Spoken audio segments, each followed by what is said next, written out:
Bien, buenas tardes y bienvenidos todos a la presentación de la novela Jóvenes Guerreros de Uruguay, o Luis Iniesta, también para el resto de las personas que lo conocen con ese nombre. En primer lugar, dar las gracias a todos los que estáis aquí acompañándonos en este día tan especial.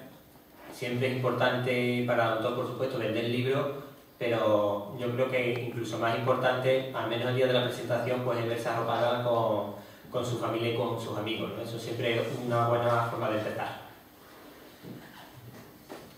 Quiero aprovechar la ocasión también pues para agradecer a Luis por el buen trato que nos ha hecho pasar a los que ya hemos tenido la oportunidad de leer la novela. Estoy seguro que los lectores agradecidos pues se multiplicarán durante los próximos meses. Y también felicitarle por el indudable logro que supone el terminar de escribir un libro, algo que por lo general pues tiene bastante esfuerzo y sacrificio detrás y sobre todo mucho tiempo dedicado. Digo por lo general porque después hay autores que dicen que no, que yo lo he escrito en una semana y bueno. Pero son los casos un poco más atípicos, ¿no? Lo normal es, sobre todo si se quiere escribir un buen libro, pues dedicarle bastante tiempo, corregirlo, investigar, buscar datos y demás. Una cosa muy distinta, sin embargo, es tener un libro terminado. Hay mucha gente que lo tiene. Hay que tener una buena historia, algo que siempre es fundamental. Eso no es suficiente, sin embargo. Es un primer paso, pero no es lo principal ni lo definitivo, sino que aparte de la buena historia, hay que tener también los recursos literarios necesarios para poner esa historia por escrito, de forma que llegue a cuanto más gente mejor. También es habitual que un autor escriba su obra pues para que no lea la gente y mientras más mejor. En esto también hay casos excepcionales que dicen que tenemos nosotros autores que no han escrito el libro, que si no se vende nada les da igual, que ellos escriben para divertirse, les da igual que lo lean o que no. Tampoco suele ser habitual, pero bueno, hay de todo también. Exactamente.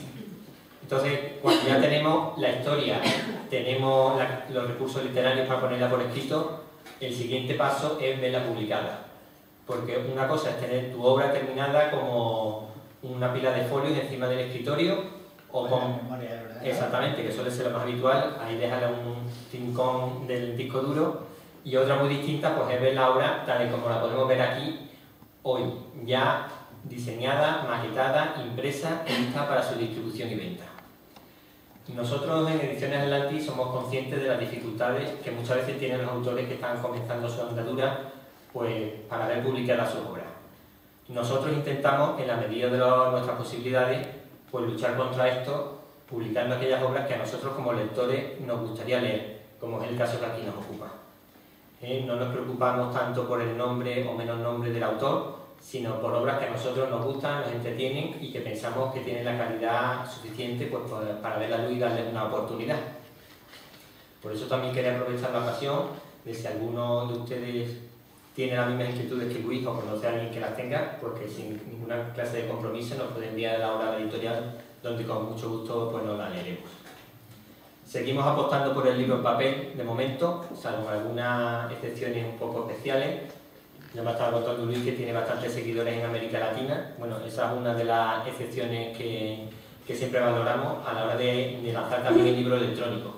Pero en principio trabajamos solo con el libro en papel. Sabemos que antes o después pues, tendremos que apostar por el libro electrónico, pero de momento la verdad es que a nuestro editor pues, no le gusta en absoluto el libro electrónico. Sí, la verdad. Aparte que hablando, hombre, es algo muy popular, muy cómodo, cuando vamos de viajes estupendo se puede llevar 30 libros sin ningún esfuerzo, pero la verdad es que hablando con el resto de editoriales pues es un formato que bueno, en el futuro terminará imponiéndose seguramente, pero lo cierto es que da un margen de beneficio bastante estrecho. Y bueno, y después el problema de la piratería que afecta a otros sectores, pues aquí también está presente, ¿no? La copia electrónica es más fácil de piratear. Sí, totalmente, ¿no? El 60% más o menos de los libros que están circulando pues están ya pirateados, con lo cual, pues bueno, encima que se saca bastante poco margen y encima se piratea, pues es poco negocio, ¿no? En principio. Y bien, sobre lo que es el libro en sí, yo no voy a hablar, eso ya estaré el privilegio de su autor aquí presente. Yo solo le diré que es una novela distinta, es una novela que yo creo que no va a dejar indiferente a aquel que se la lea. Es una novela que no puede recibir la etiqueta de para todo el público, creo que su autor es consciente de eso. ¿vale? Exactamente, no está dirigida a todos los públicos, tiene escenas duras, bastante duras, y estas escenas combinadas con otras escenas de la vida cotidiana que nos podría ocurrir a cualquiera de nosotros, pues yo creo que da como resultado pues, un ambiente más inquietante todavía, ¿no? Nos presenta un futuro un tanto sombrío, se puede ver la inspiración que ha tenido Luis, seguramente habrá leído muchos cómics, muchos libros, habrá visto muchas películas, y todo eso pues queda reflejado en el libro, ¿no? Que desde luego es muy entretenido y estoy seguro que no les va a decepcionar. Bueno, pues no me extiendo nada más. Muchas gracias a todos de nuevo por estar aquí con nosotros y paso la palabra a Luis. Muchas gracias. Bueno, pues soy Luguay, o Luis Inés Sotana, como prefieran. Principalmente, pues dar las gracias a todos por venir, a Atlantis por confiar en mí y en mi obra, y sobre todo, y especialmente entre Atlantis, a Manuel por presentarme y a Tatiana, la representante de prensa de Atlantis, por el trabajo que ha hecho promocionándome y por el trato en general que me ha dado la editorial, que ha sido sorprendente para mí. O sea, nunca me he sentido más cómodo con un trabajo como este. Bueno, normalmente hablar de la obra de alguien que no eres tú es algo difícil, más que nada porque solo puedes llegar a una valoración objetiva, ya que tú desconoces lo que el autor en ese momento quería expresar. Muchas veces pasa como con la poesía, con la narrativa pasa como con la poesía, que muchas veces de un poema tú puedes sacar muchas explicaciones y tal. A mí me ha ocurrido incluso con poemas. Hablar del trabajo de uno mismo es igualmente difícil, más que nada porque normalmente el trabajo de la novela es largo. Es cierto, como decía Manuel antes, que hay gente que parece que escribe una novela en una semana. Yo conozco más de algún caso con mucho éxito que parece que escribe la novela en una semana y tiene la suerte de que, bueno, pues tiene ya 5 libros en grandes superficies. Pero bueno, como estamos ocupándonos del nuestro, vamos a hablar del nuestro. Y es simplemente pues eso, que una novela se escribe durante mucho tiempo y por lo tanto con parones que a veces te llevan a otro proyecto que tienes, vuelves al proyecto. El tema es que te lleva a que hablar de tu propia obra muchas veces es muy difícil. Me preguntan principalmente qué origen tiene esta novela. Y es gracioso porque principalmente, sobre todo mis amigos escritores lo saben, yo a principios del año 2000 me hice una promesa, que era: voy a escribir una historia de superhéroes, pero a mi estilo, con mi voz propia narrativa. Claro, el problema es que yo cuando digo eso, hace años que no he leído un cómic, no había leído cómics, no tenía ni idea de cómo era el mundo editorial de los cómics. Que hago ahora un inciso, cuando yo me refiero al anglicismo cómics, es porque hablo de cómics, de superhéroes o justicieros americano o especialmente de la rama americano-inglesa de la nueva ola de los 80, que es principalmente la que más me inspira. Y hago el inciso más que nada para diferenciarlo de la historieta o TVO nacional. Bien. El problema es ¿qué hago? Pues en ese momento lo que yo tengo es un libro que había comprado 3 años antes sobre superhéroes que habían llegado a tener colección, que eran de la colección del Dr. Vértigo como única información, y cómics que yo había almacenado en el sótano y que tuve que recuperar los que quedaban antes y que no los habían tirado y repasarlos. Y yo empecé a hacer varios intentos, algunos de ellos publicados en internet, pero casi nunca quedaba contento. La razón ya llegado un tiempo, pues la razón de ya de repente aparezca Jóvenes Guerreros es principalmente que llega un momento en el cual yo sí que encuentro una forma de enfocar esta idea, y es enfocarla desde dos opciones. La primera opción es pues, una institución donde varios jóvenes son reclutados porque tienen habilidades especiales. Claro, digo, vale, estás hablando de los X-Men que están llenando las taquillas de todo cine. Digo, macho, no es una idea muy original. Segunda opción, que era una que me había ido rondando la cabeza, y es la de un grupo de amigos que por un acontecimiento obtuvieran poderes, un acontecimiento, un suceso especial. Dijeron, ¿puedes comparártela con héroes? No, porque ya ahí hemos dicho que eran un grupo de amigos. Héroes, serie que no he seguido mucho, quiero recordar que era una serie sobre un grupo de personas dispersas que al final acababan uniéndose y que obtenían poderes por un suceso cósmico que ocurría. Bien, pues teniendo ya esa opción, el tema era cómo voy a cómo enfocarla. Y la idea de enfocarla fue principalmente la encontré en dos vertientes. Una es un autor inglés, que ha escrito tanto libro como en cómic, que es Grant Morrison y su Patrulla Condenada, y es una interacción de personajes que prime la interacción de los personajes sobre la acción y que los villanos sean lo más originales posibles. O sea, que el lector no vaya y diga, hostia, esto ya lo he visto. O digo, me estás contando la misma historia de siempre. La otra fue de otro autor inglés, que es más conocido en el mundo literario actualmente y en el mundo cinematográfico, que es Alan Moore, creador de Watchmen, el cual hizo una pregunta y fue la siguiente.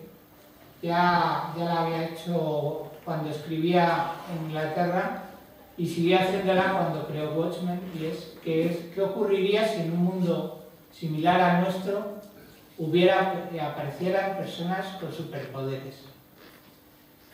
Bien, bueno, pues teníamos el grupo. Yo quería que fueran un grupo unido, que al principio fueran un grupo unido. Y que cuando llegara el momento del acontecimiento, este acontecimiento cambiara sus vidas. Pero cambiara sus vidas hasta el punto de que muchos de ellos, de la personalidad que tenían al principio, se vieran totalmente dada la vuelta. Por lo tanto, bueno, pues vamos a presentar, tocaría hablar, antes de hablar de la estructura de la novela, que ya es evidente cuando he dicho que he querido hacer un homenaje al mundo de los cómics que yo leía, que ahora he vuelto a leer un poquito para escribir esta novela y luego incluso tener un borrador de una secuela. Pues fue principalmente, hablaremos de sus 5 principales, los 5 jóvenes que me aparecen al principio. El primero de todos es Javier, que es principalmente Javier es el concepto del chico que en el grupo, el gracioso, el extrovertido, aquel amigo al que siempre recurres porque sabes que va a estar ahí, que te va a escuchar, y el que quiera o no acaba siendo el líder del grupo. El personaje Javier quizás sea uno en el que más se centra la novela, sobre todo a partir del suceso, ya que él va a ver esa faceta de líder que él no desea aumentar, porque de repente todos van a ir a recurrir a él con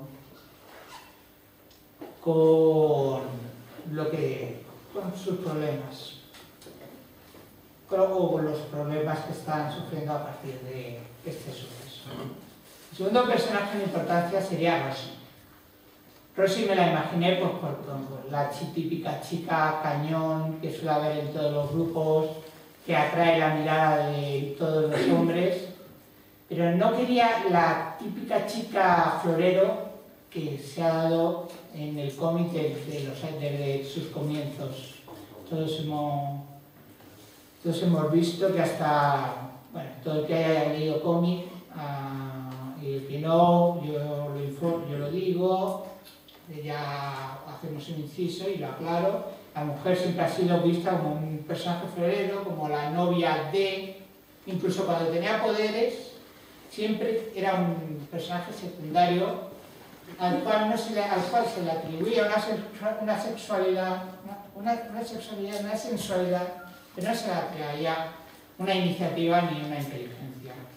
En cambio, yo con Rosy quería que no solo fuera guapa, sino que fuera inteligente y que tuviera sus valores. Por tanto, nos encontramos ante una joven que, pese a saberse ya el objeto de adoración de los hombres, incluidos los dos hombres del grupo, es una persona que no está dispuesta jamás a levantarle el novio o el objeto de adoración a una amiga. El personaje de Roxy, a lo largo de la novela, quizás sea el que más va sufriendo cambios y el que finalmente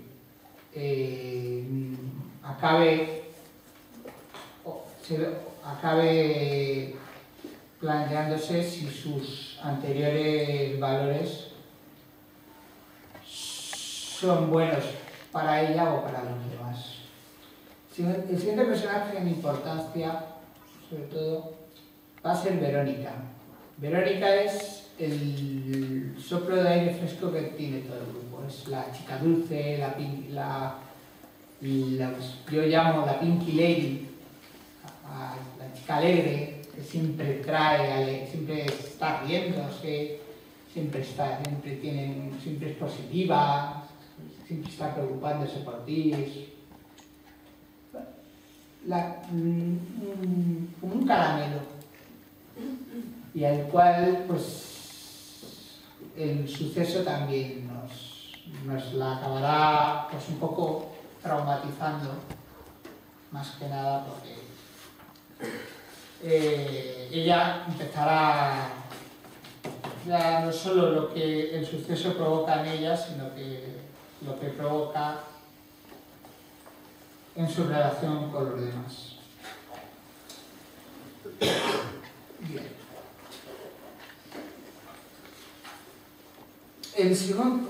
El cuarto personaje de estos cinco amigos es Angelina o Angie. Yo normalmente me refiero a ella como Angie durante la novela más que nada porque a Angelina. No sé por qué se me ocurrió llamarla así. Actualmente me parece un nombre feísimo. Le pongo normalmente siempre me refiero a ella como Angie. Y Angie es la típica gata. Aquí tengo una mejor de decir. Es la típica gatita cínica que se pone una armadura para defenderse de los demás y esconder un corazón de oro. El suceso lo que va a provocar en Angie va a ser la ruptura total de esa armadura y de su aspecto cínico. Y por último, nos toca Felipe. Felipe fue diseñado como un personaje complementario a Javier. Complementario y al mismo tiempo paralelo. Felipe, si Javier es el chico extrovertido, hablador del grupo, Felipe es una persona callada, introvertida, incluso en lo físico se diferencian. Javier es atractivo, además de gracioso. Felipe es el modelo apolíneo, es un hombre alto, amante del gimnasio y demás. Y por lo tanto, al ser un personaje paralelo a Javier, será lo que le suceda a partir del acontecimiento otro de los grandes hitos que marcarán esta novela. Bien, me toca hablar, como dije antes, de la estructura. La estructura de la novela, y en esto, bueno, pues nos tendremos que desviar un poquito de la historia del cómic. Es la estructura, o intenta ser la estructura de un álbum de cómics. Cada capítulo trata de ser el capítulo de una entrega de cómic, pero en narrativa. Incluso hay una parte que está puesta como extra, como homenaje a los famosos números extra que en los años 80 sacaban algunas compañías y que eran números autoconclusivos, en los cuales pues, se narraba, los protagonizaba un solo personaje y se narraba un episodio importante para él, se explicaba algo de su origen, etc. Yo lo usé principalmente para explicar un acontecimiento que dejo entrever en medio de la novela. La estructura, como ya he dicho, es la estructura de un cómic, por lo tanto igual que los cómics hay una evolución, sin abandonar en ningún momento el argumento principal, que es el argumento de la relación que hay entre estos jóvenes a partir de lo que les sucede y les va otorgando y les otorga poderes que ellos van descubriendo cada uno a lo largo de la historia. También nos aprovecho los capítulos para narrar el origen o presentar a otros personajes que van a tener peso en las tramas, porque al igual que en los cómics, estos capítulos son partes de tramas. O sea, de aventuras que empiezan a lo mejor un capítulo y concluyen en 3, 4, 5 capítulos más allá. Esto hace difícil que la novela acabe. Sí, puede ser difícil, pero no imposible. Y ahí lo dejo para las personas que lo quieran leer. Yo espero no haber hecho un spoiler en ningún momento. A la gente que no entiende este término actual, no haber destripado el libro demasiado. Pero bueno, la editorial me pedía una descripción psicológica de los personajes y no había otra forma de hacerla que intentando hablar de los personajes antes y después. Recalcar la importancia que yo le doy, quizá inspirado ya no solo por los cómics, sino por series de televisión más adolescentes, más de público adolescente o más adulto, en los cuales encuentras esas confrontaciones, esos cambios, esos romances que vienen y van, etcétera, etcétera, etcétera. Bueno, como ha dicho Manuel, este libro, el público al que va dirigido este libro, es difícil de definir.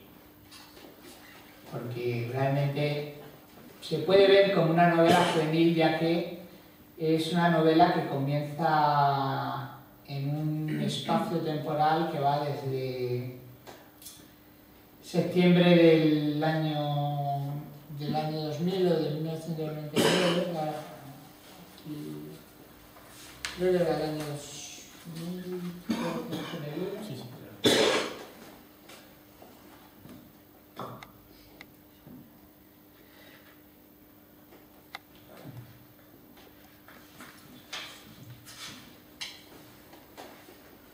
sí, desde mediados de septiembre del año 2000 hasta prácticamente el año siguiente. Por lo tanto,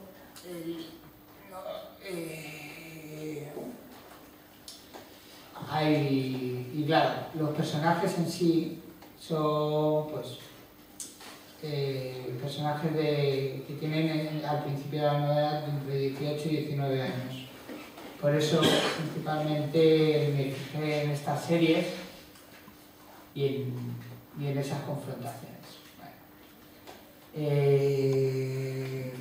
¿Cuál es el problema? Sí, pues ha habido mi estilo, como ya hablé, yo quería hacer un homenaje, pero claro, a mi estilo. Mi estilo durante el tiempo ha ido evolucionando a través de las lecturas. Yo principalmente, el cómic es una cosa mensual, y yo en un mes a lo mejor me he leído como 40 libros. Entonces normalmente hay muchas ideas que rondan por mi cabeza y me gusta cuando veo una idea que me gusta plasmarla. Se habla mucho de Lovecraft en este libro como una influencia. En las trampas de este libro como una influencia. Bueno, la idea de esta referencia al horror cósmico lovecraftiano se debió principalmente a que de repente yo me encontré con que, como ya dije, no quería unos villanos que fueran normales. No, yo quería un villano que pudiera acompañar perfectamente esta trama, de este drama que están viviendo esta gente, y para ello que mejor que un villano que sea de una forma precisa. Ese es el primer villano que se encuentra, el que quizá nos hace recordar a las lecturas del horror cósmico del autor norteamericano Howard Phillips Lovecraft. La segunda trama ya, los villanos quizás sean más físicos, incluso nos encontramos con villanos más normales conforme va avanzando y finalizando el libro. Pero ya, claro, el final del libro nos devuelve también a ese villano impreciso. Entonces sí, es posible que aquí se lea una influencia de Lovecraft. Pero no es la única influencia. Ya he dicho que tanto me he visto influido por autores de cómics, especialmente Grant Morrison, Warren Ellis, Alan Moore, que quizás sea el más conocido actualmente por las películas, porque casi toda su obra ha sido ya llevada al cine de una forma o de otra, y no para el gusto del autor, que a los tres de la segunda película pidió por favor que los créditos siempre apareciera el dibujante y no él. Películas de Alan Moore son V de Vendetta. Obras de Alan Moore que se han llevado al cine son V de Vendetta, son Watchmen, son From Hell, sobre Jack el Destripador, sobre la Liga de los Hombres Extraordinarios. Pero hago este comentario pues, para que la gente un poco se coloque, ya son películas que más o menos han sido taquillazo o han sido. bastante vista recientemente. Bien, pero ya no solo, como comentaba, ya no solo autores de cómics me han influido, ya que eran historias de superhéroes, sino también me han influido pues, autores como Lovecraft, Lewis Carroll, Jonathan Swift, su famosa modesta proposición, la cual es principalmente esta sátira. Yo la tomé y creé un mundo, creé una parte de esta novela que, pues prácticamente basándome en su modesta proposición, en otros autores que me han hecho, Jorge Luis Borges y Julio Cortázar, por su concepción de la fantasía y de las mitologías extrañas, sobre todo en Borges y su bestiario. Y pues, es que son tantos los autores. Philip K. Dick también, dentro de la ciencia ficción, me ha influido mucho, más que nada porque era una ciencia ficción diferente, más Philip K. Dick, para la gente que no haya leído un libro suyo, es el autor de una película que actualmente está considerada uno de los grandes hitos. Es el autor en el cual se basó una película que está considerada como uno de los grandes hitos del cine en su historia, que es Blade Runner, basada en su novela Sueñan los androides con ovejas eléctricas. Y digo basada porque al final el libro es totalmente diferente a la película y el propio Ridley Scott lo reconoció. Philip K. Dick no pude decir mucho porque por desgracia murió un mes antes de que se estrenara la película. Pero bueno. También se podría ver Christopher Moore, porque en ese momento el autor Christopher Moore, que es actualmente el que está considerado el sucesor de Jonathan Swift en la actualidad, como autor humorístico, satírico, podemos encontrar alguna huella de Poe, podríamos encontrarla. Principalmente es un libro escrito por una persona que le encanta leer y que quiso hacer un homenaje a lo que le gustaba leer cuando era niño. Y eso es más o menos lo que es. Y luego, bueno, claro, incluyó también lo que le gusta escribir cuando es ya un señor joven, de entrar en la treintena. Y bueno, pues principalmente eso es Jóvenes Guerreros.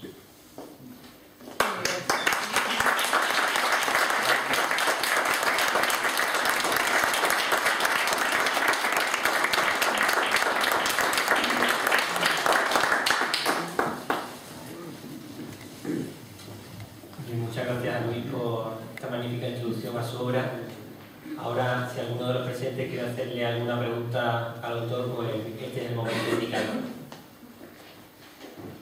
Quiero entender que dejas las historias sin final, para que nos imaginemos... No, la historia tiene final. Tiene final, no las dejas abiertas. Sí, lo dejo en parte abierto, pero porque al fin y al cabo era... La idea, al principio, Jóvenes Guerreros, nunca se me ocurrió como un proyecto que fuera a ser publicado. Yo lo envié a Atlantis porque era una novela que yo pensaba que podía vender.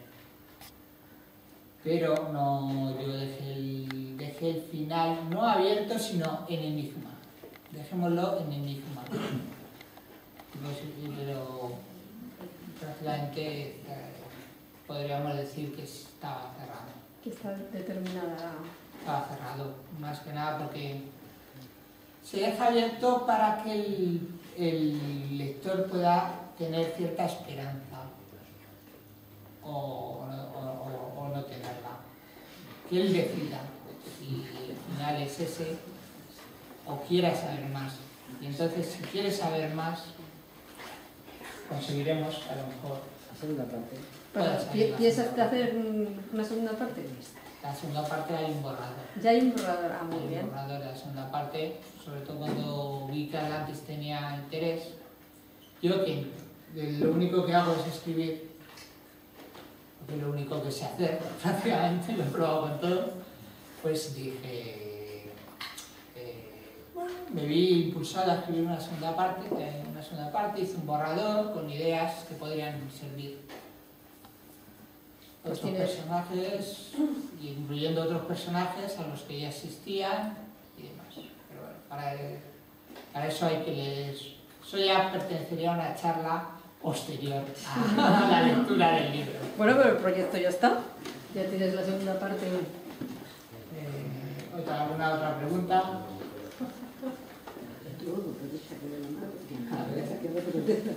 Toda la literatura que has escrito es literatura fantástica, del cómic.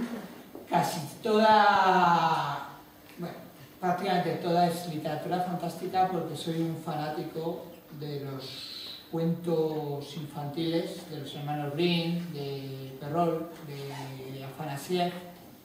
Me gusta como historiador me vi abocado a... Se oye bien, ¿no? Sí. Que como no estamos aquí cerquita todos. Se oye muy bien. Me vi abocado a lo que popularmente se llama la etnografía, que es la etnografía, ¿no? La que estudia la cultura. La cultura popular de los pueblos. Entonces yo siempre he sido un fan de la mitología y entonces, pues claro, considero que muchos cuentos forman parte de esa mitología popular. Entonces sí soy de los que se han leído hasta el propio Agustín Almodóvar, que es nuestro recopilador nacional de narraciones populares. Y de los que han llegado a la conclusión de que no existe, los que llegan a la conclusión de que esas narraciones están basadas en hechos más o menos reales, más que nada porque casi siempre la narración popular es idéntica, encuentras la misma narración con diferentes nombres, con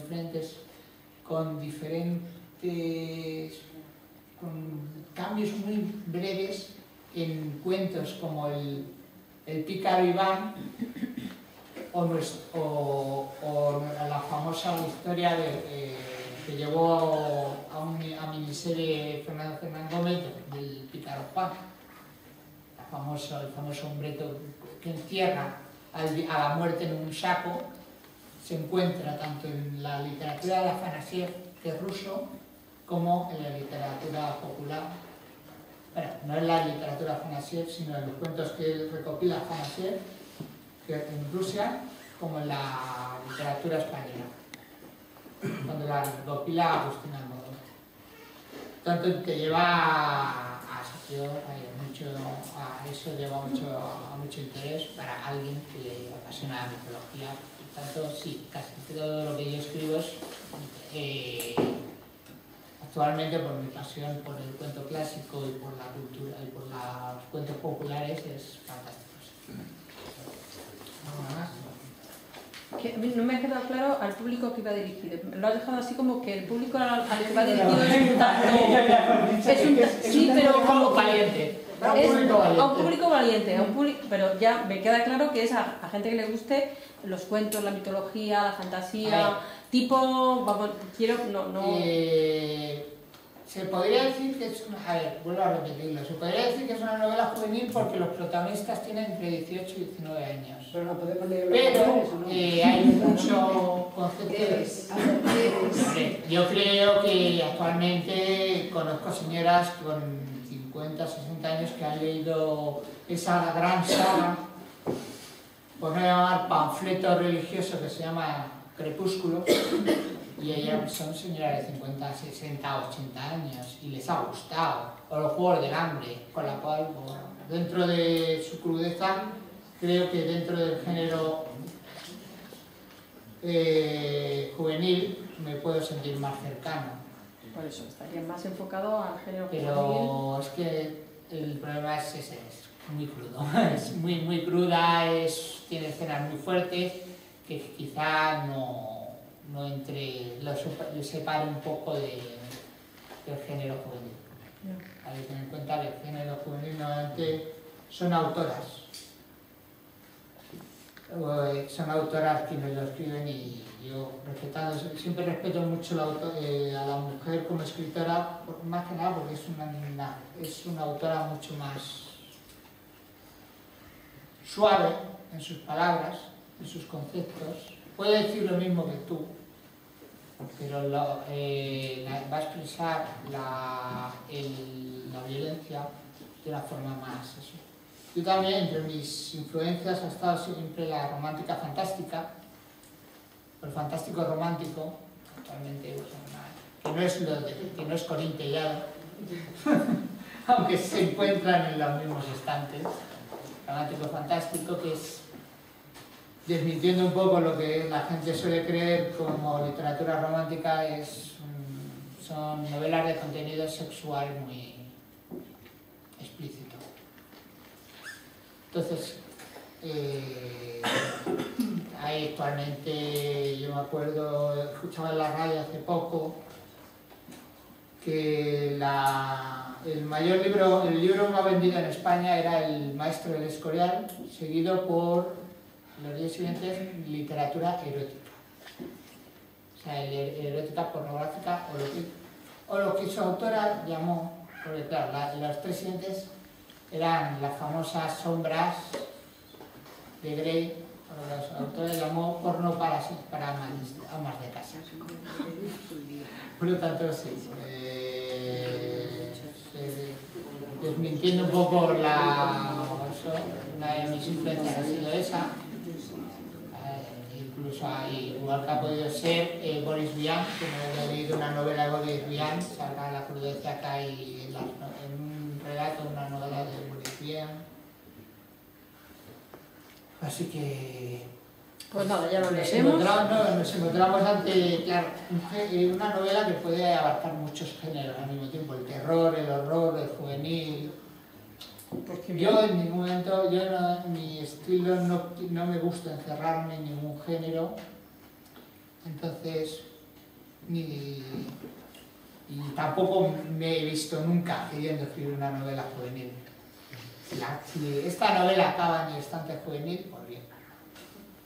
Yo no pondré ningún impedimento. Hombre, si fuese una película, pues podríamos decir que sería no recomendada para mayores de 18 años. La temática puede ser juvenil, pero bueno, yo personalmente a mi sobrino mejor de 14 años pues no se la daría. Sí, ya para un poco más mayores. Yo tampoco. Yo considero que es una novela que es dura. A mí me resultó dura de escribir, porque es larga y dura de escribir. Es dura y tiene contenido muy duro. Muy duro y sobre todo con mucho humor negro.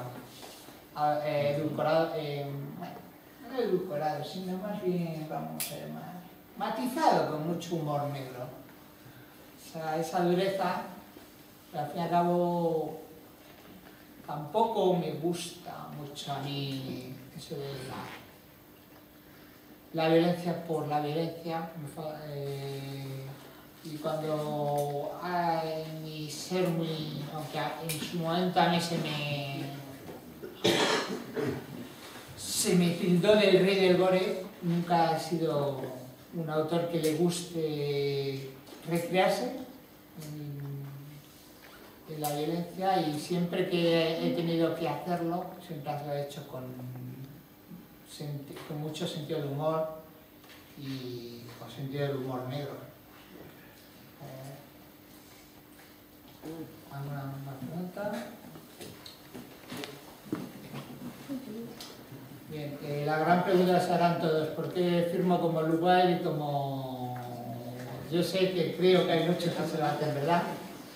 ¿Por qué firmo como Luguay y mi nombre es Luis Iniesta Serrano, ¿no? Bien. Hay dos respuestas para eso. La primera, Luguay es el nombre que escojo para escribir, para empezar a escribir en internet y que se me conozca. Por lo tanto, las personas que me conocen, tanto en Facebook, leyéndome en Facebook, como me han leído en otras plataformas de relatos, me conocen como Luguay. 2. El seudónimo lo escogí principalmente porque Lu es la acotación de mi nombre en francés, que Louis, de Louis Lu, igual es un apodo, viene de un apodo de mi juventud, que era, bueno, se puede dar a entender. No, ni no. Bueno, era el chico salvaje, yo dije, cogí el wild, el salvaje, y lo puse al lado del nombre. Yo jamás pensé que llegaría a publicar la novela como Luguay, teniendo en cuenta que he utilizado otros seudónimos, pero con el tiempo ha sido el que ha prevalecido, ha sido Luguay, el que todo el mundo quiere Luguay. Casi hay mucha gente, gente que hay en esta sala que me conoce solo como Lu, o me llama Lu, y esa es la explicación de por qué este libro está escrito como Luguay o por qué yo firmo como Luguay. Además de que no conozco ningún autor actual que firme sus libros con su nombre real. Y si no, que alguien me diga uno. Hombre, según los géneros también varía un poco, ¿no? Aquí novela histórica sí suelen publicar con su nombre verdadero, pero lo cierto es que autores españoles de género fantástico, de terror, generalmente todos usan seudónimos. Y erótica igual. Sí. En erótica hay un montón de autoras. Yo curiosamente llegué a conocer a una, que es Ana Casanovas, que tiene una doble vida. Ella firma como Ana Casanovas, que tampoco es su nombre real, una serie de novelas, y como Emma Cadwell, otra serie de novelas. También conozco a gente, un montón, sobre todo en esos géneros, pues como, ¿por qué? Porque vende más. Principalmente un nombre así como anglófono,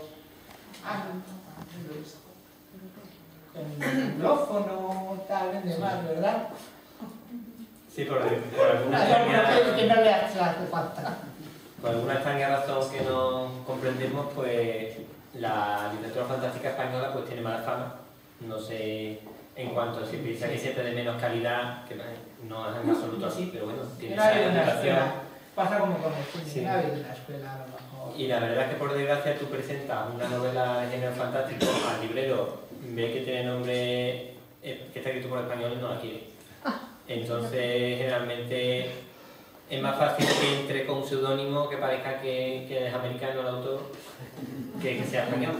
Porque lamentablemente a los libreros piensan, nada más que por el hecho de que esté firmado por un español, ya piensan que no se va a vender. Entonces bueno, en este caso pues... Ya tenemos tres respuestas. Efectivamente, esperemos que no sea obstáculo este, no ninguno. Bueno, que te veremos en la Feria del Libro, firmando.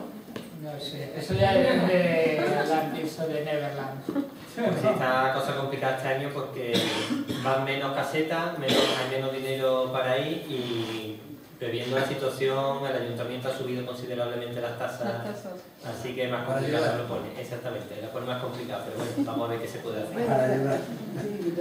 Bueno, pues si no hay ninguna pregunta más, que creo que ya no había ninguna, pues damos por concluido el acto. Muchas gracias a todos de nuevo. Los que quieran pueden pasar por aquí para comprar el libro y Luis pues va calentando la mano.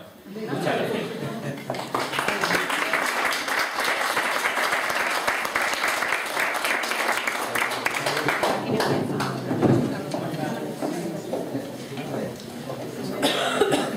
Pero si no podemos ver la tele, ¿qué lees el libro? Yo quiero. Cada chico. Yo voy a llevar para... Anda, uno para mí y otro para tu primo.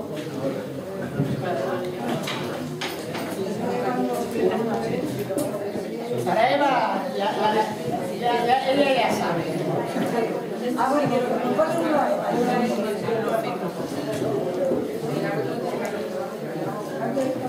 18.